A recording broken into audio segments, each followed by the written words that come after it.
직인 안 찍힌 인턴 증명서가 방배동 자택에서 왜 나오냐. 그런데 그게 거기서 왜 나오냐 두 번째가 또 있습니다. 함께 보시죠. 자, 우리 집 딸, 그 다음에 장영표 아들 증명서 뿐만 아니라 제3자의 아들 인턴 증명서도 거기서 나왔다는 거예요. 방배동 자택 PC에서. 그게 거기서 왜 나와?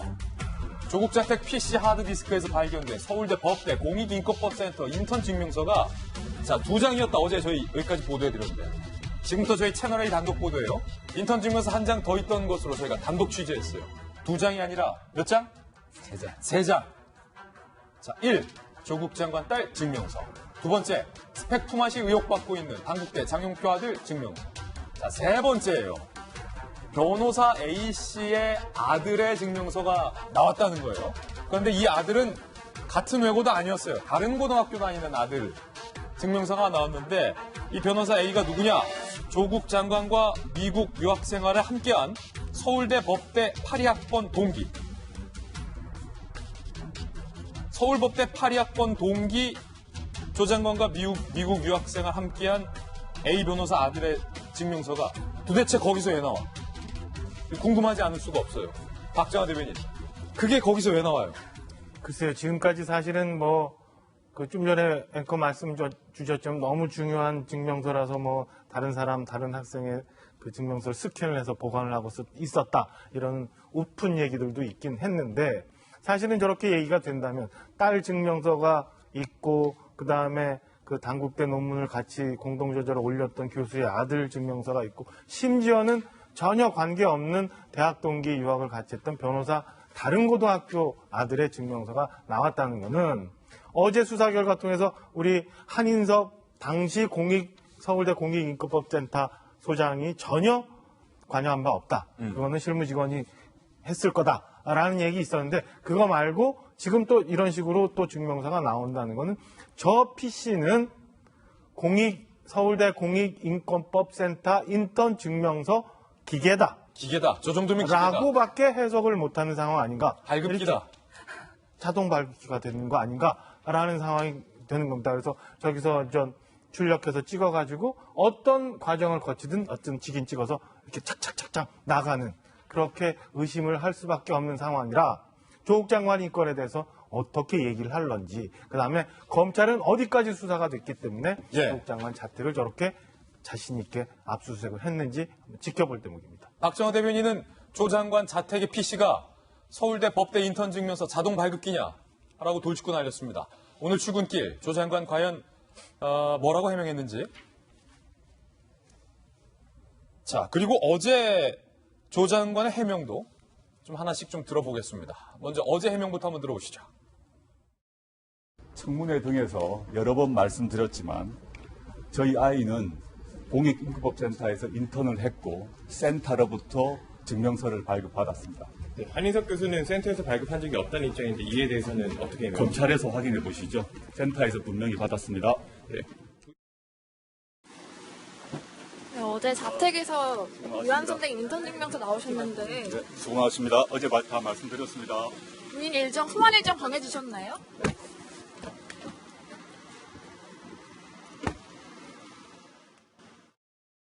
로부터 아무런 그 보고는 혹시 받지 못하셨나요?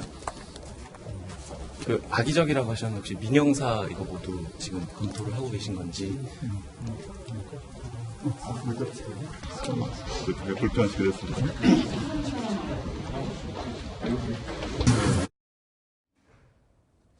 아니, 할 말씀이 있으실 때 말씀을 하시고 우리가 궁금할 때는 답변 안 하시는 조 장관의 오늘 모습까지 보셨는데 자, 미완성 인턴 보고서에 대해서 기자가 정확하게 질문했는데 조 장관 어제 다 말씀드렸다 라고 답변을 피하고 있습니다. 김영주 의원님. 네. 그게 거기서 왜 나오냐고요. 그래서 저는 이제 부인은 영문학 했잖아요. 본인도 미국에서 유학을 했지 않습니까? 그런데 저는 좀 서울대의 수준에 좀 실망스러워요. 실망스럽다. 도대체 인턴이 뭐냐? 인턴이라고 하는 건 최소 6개월이나 1년 정도 수련하는 걸 인턴이라고 하는데 저런 어떤 덕망 있는 분, 서울대 법대를 나가고 아주 수재가 되는 분들이 인턴이라는 단어를 그렇게 쉽게 쓸 수 있냐.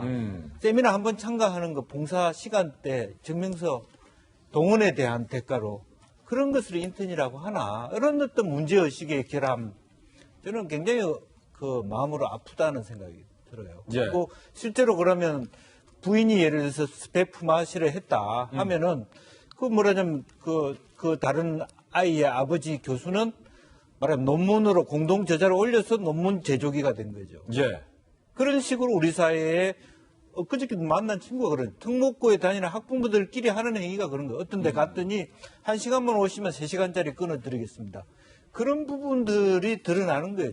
절묘하게. 그래서 저는 어떤 이 사건을 통해서 우리 사회 전반이 어떻게 말하자면 저소득층이라든지 어떤 일반 그 소위 민중들에게 절망감을 안겨주고 있나 하는 생각이 들고 정말 그런 부분들이 조국 교수의 예. 말하자면 집에서 그런 게 발견됐다라고 하는 것은 이제는 부인의 몫을 넘어서 본인이 답을 해야 될 때가 아닌가 그렇게 생각이 듭니다. 자, 지금 김영주 의원 부인의 몫을 넘어서서 본인이 답을 해야 할 상황이 됐다라고 정리해 주셨습니다.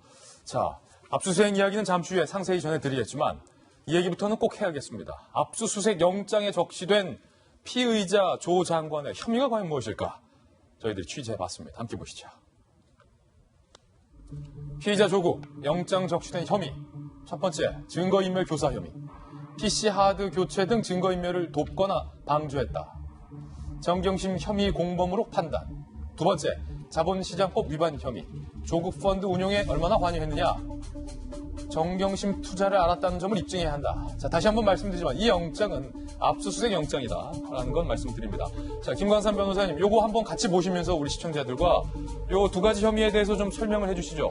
근데 증거인멸 교사 혐의에 관련해서는 동양대랄지 아니면 집에 있는 PC 하드를 교체했잖아요. 근데 예. 그 교체 자체를 정경심 교수가 지시를 해서 교체한 걸로 알려져 있는데 그 당시 그 교체를 도왔던 한국투자증권 PB 그 김모 씨가 거기서 교체를 하면서 조국 장관을 만났다는 거잖아요, 집에서. 네. 그래서 조국 장관을 수고했다고 얘기를 하면서 거기서 수십 분 이상을 같이 있었다는 거죠. 수십 분. 그렇죠. 그러면 그 당시에 PC의 하드를 교체하는 것을 조국 장관이 알고 있었을 가능성이 크다. 또 이 부분에 대해서는 정경심 교수하고 충분히 공모했을 가능성이 있다. 이렇게 영장에 적시가 된 걸로 보이고 자본시장법 위반 혐의 자체는 지금 굉장히 넓게 수사를 하고 있습니다. 네. 그런데 지금 문제가 되고 있는 조국 펀드 운영에 이제 관여했는지가 문제가 되는데 지금 조국 펀드에 관련된 자금, 예를 들어 WFM이랄지 아니면 사모펀드랄지 코링크 피와 관련돼서 본인이 직접 투자한 돈, 조국 가족이 투자한 돈 말고 지금 차명으로 한 것도 있다고 검찰은 보고 있는 것 같아요. 예.